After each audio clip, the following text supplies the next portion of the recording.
So Call of Duty's not dead or dying, but I generally wish it was, because then it'd be a lot easier to fix. When you have a dying game, you can point out all these different flaws, but the problem right now is Call of Duty has surprisingly good retention, especially since Black Ops 7 dropped. Biggest problem though, they didn't drive in new players to play the game, and when it comes to Warzone, that's been an ongoing problem for a long time. Ever since Warzone 2, it introduced a bunch of new issues, and COD fatigue finally set in. People were tired of leveling guns. And I think there's a lot of things they need to address, and a lot of it's going to cycle back around to transparency, and they're not being as transparent as they possibly could. And then the other part of it is you have games competing for your time. The live service space, there are tons of games. The most popular at the moment seems to be Arc Raiders, which I played over 100 hours when it came out. Pretty good game. Not necessarily enough for me to grind beyond that 100 hours, but there's tons of games that are competing for your time with battle passes, updates, and just overall engagement that you need to be able to participate in, whether it's Battlefield 6, which is kind of fizzled off, not so good retention, Destiny 2, long time, 10-year plus franchise, PoE 2 cycles through their things, Helldivers has their seasonal updates. There's about a dozen other games that are fighting for your time. And not only your time, but the time of your friends. And that's the key part that a lot of times I think Call of Duty's struggling with. Some of the main issues are still some of the ones we've talked about when we've talked about in our previous videos. Some of the issues with the franchise, the fatigue, and all these other things is generally the cheating problem as a perceived problem. Even though I personally haven't ran into any cheaters, and a lot of times people that I've talked to said the cheating feels like it's way down or dramatically down, there's still a perception that there are a lot of cheaters in the game. Whether that's true or not, that is the perception, and perception generally becomes the reality of the game. If people think they're likely to run into a cheater, then they're likely not to participate in that experience, because that's about one of the worst things you can happen when you're in gaming. You're on a good run, you're about to have a PR, you're going for a win, and then you get kind of screwed by not even something by game design or a lack of skill. It's literally you run into someone cheating. And I think there's things that they could do to help with that. And I think that hurts driving new players to the game, because the perception's out there that the anti-cheat sucks, which a lot of people say it does. Then you're going to end up where people aren't really excited to try out your game, because they feel like the second they run into a cheater, that's going to confirm that perception, regardless if it is 100% true or not. I think people are kind of bored of the game at the moment. That's probably one of the biggest issues the game struggles with, is a lack of map content. I think it's still doing a lot of regular content, which we'll get to a little bit later when we talk about LTMs and stuff. But I think one of the biggest problems is they kind of set it up where that we were going to get Avalon at the end of the year or at the integration. That didn't happen. It kind of got pushed out where we get Blackout 2 in Season 2 with Avalon. Then there's going to be like a map rotation thing, which is all good. But then they go about vaulting maps just because. And not necessarily for big map because, you know, maybe they didn't have the technology. It sounds like they're getting close to that, where we'll be able to have map rotation for big map. So there could be a world where we get Avalon and Verdansk both happening simultaneously. But for whatever reason, they vault maps that invest a lot of time, and they don't really give us any transparency of why these changes happen. So for example, we had Vondel, Ashika, Area 99, and so on. There's multiple maps that we've had. Fortune's Keep, a lot of great maps in there. Some maybe not my necessarily preference, but overall variety and being able to mix it up with the map rotation. And every time they've just removed them without warning, and we're stuck with Rebirth Island, which I imagine is super popular. Same way with Verdansk, very popular to the people that want to play it. But then there's some people that just turned off and bored by the thought of playing those maps, and that's perfectly fine. So it'd been ideal if you're going to go ahead and bolt a map like Area 99, which it seems like they've suggested that it wasn't popular. Maybe you put out a statistic, this is made up, that 90% of players, when given the choice between map rotation, chose Rebirth Island over Area 99. And they'd be like, all right, I understand the decision. But they don't do these types of things, so there's no transparency, so people can go in and kind of allude that, oh, well, blah, blah, blah, they're lazy, or make up some other stuff to just hate them, when there's plenty of things that you can accurately hate them for. Transparency is one of the bigger issues, and people don't often talk about these things because, again, they're going to hate on the regurgitated talking points like cheaters being a problem, instead of, where's the transparency? Where's the transparency?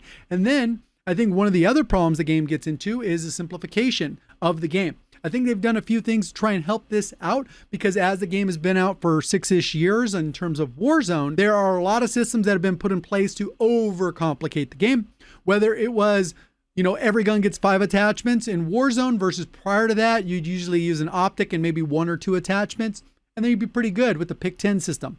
MW 2019 changed a lot of that, and it overcomplicated some of the classes, even though it did give some individuality.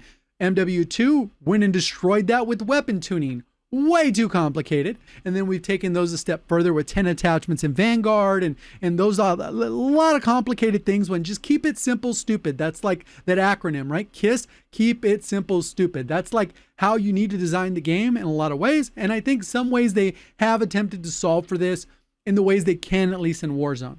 We've gotten a casual playlist. This is great for, bringing your friends back in to play the game, try the game. And I think it actually solved a lot of people jumping back on the game in Verdansk in that first season that it was back in season 3 or whatever of last year in March. Also attempted to simplify the creative class a little bit by vaulting a lot of the weapons. Even though they're not necessarily vaulted, they're kind of hidden in the legacy tab. When you go to create a class, if you don't want to go out of your way to look for a BO6 weapon or before, you just won't see them. It'll be all the BO7 weapons, pretty straightforward. There's like 35 of them, 37 of them, somewhere around there.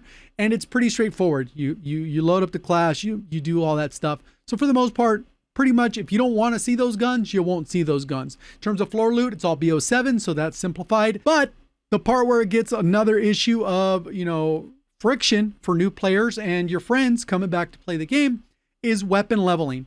I think it works fine in a yearly release like we have with BO7, BO6, and prior, but that's for the main game. Whether that's end game, multiplayer, or zombies, I'm fine with weapon leveling in those things. Even at the speed that they're currently at, it's not insane. Most guns you can get into a position where they're the meta in probably like 45 minutes to an hour, depending if you have double XP or not. Not saying to max it out, mainly just get that meta build. But when it comes to Warzone, especially for as often as they're claiming they want to change the meta, and they've done a decent job of updating and changing the meta. Initially, so far with the few number of weapons that we have, weapon leveling just needs to be gone. I mean, when you go to your creative class, when you go to pick your perks, just unlock it all. We're past that point. Get rid of that friction. I'm sure a lot of you out there where you're like, man, I love the game, but I don't have anyone to play with. It's okay. That's fine. You're going to tell your friend, hey, yeah, jump on. You're going to use this meta like the Sokol. If you would have told your friend to level up and do the Sokol, and then it got nerfed into the dirt, then they'd been like, man, this game sucks. I don't want to do this again for the next gun. Oh, it's the Maddox or whatever the gun is that wants to be meta. Then that creates an issue. It's just another barrier to entry, and then you have less friends to play with. And then, although you're retained on the game, they're not driving new players to the game, and that is a problem in and of itself. With this, it would give them more tools to unlock the meta within the creative class. So for example, they kind of do a light version of this in the default loadouts, which we've already had for a little bit now, and they've gotten better at adjusting those to reflect the current meta. But I think that when you go to create your class, the newer weapons are kind of placed towards the top of the category. So you get the 2 new rifles, and then it'll have the rest of the rifles.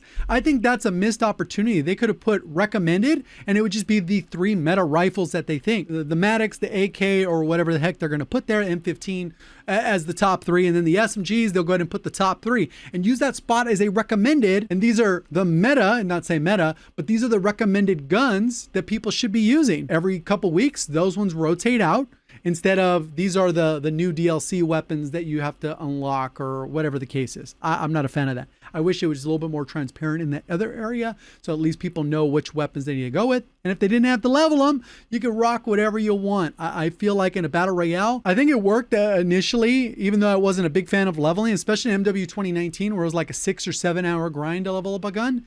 By the time Warzone came out, a lot of people had already invested time in MW 2019. Their stuff was leveled. But by the time we got to Warzone 2 and MW2, people were like, nope, I'm over this. And they couldn't like default back to their original kilo or whatever the case. The part that they are doing, I think, a good job in retention is the content section. Even though I include maps separately from this, because that's a different category entirely. This is the seasonal updates. This is the weapons they include in that. These are the LTMs. These are specific events and camos, the crossovers. Basically, every week since the game has come out for Warzone integration, there has been an event or some type of content to do basically every week. I think there was an exception of maybe 1 week around Christmas to New Year's, somewhere in there, maybe 2 weeks, just because of the holidays. But besides that, there's been something there and people to engage with. And they add these weekend LTMs that are a little bit different for them to test experimental features, which I'm guessing are being tested for Blackout 2, without them saying this is going to how Blackout 2 is going to be with a wall jump and a grapple hook. They're not including those types of things, which those are in that LTM. And they even did a vote on, hey, which LTM do you guys want to play on Twitter? And then they just added that to be the weekend playlist, and you can experiment with that. And that's completely separate than the main playlist. So if you want to play with your friends and just mess around in that mode, that's cool too. You got the option and flexibility. The part, again, where it comes to be issues is the transparency.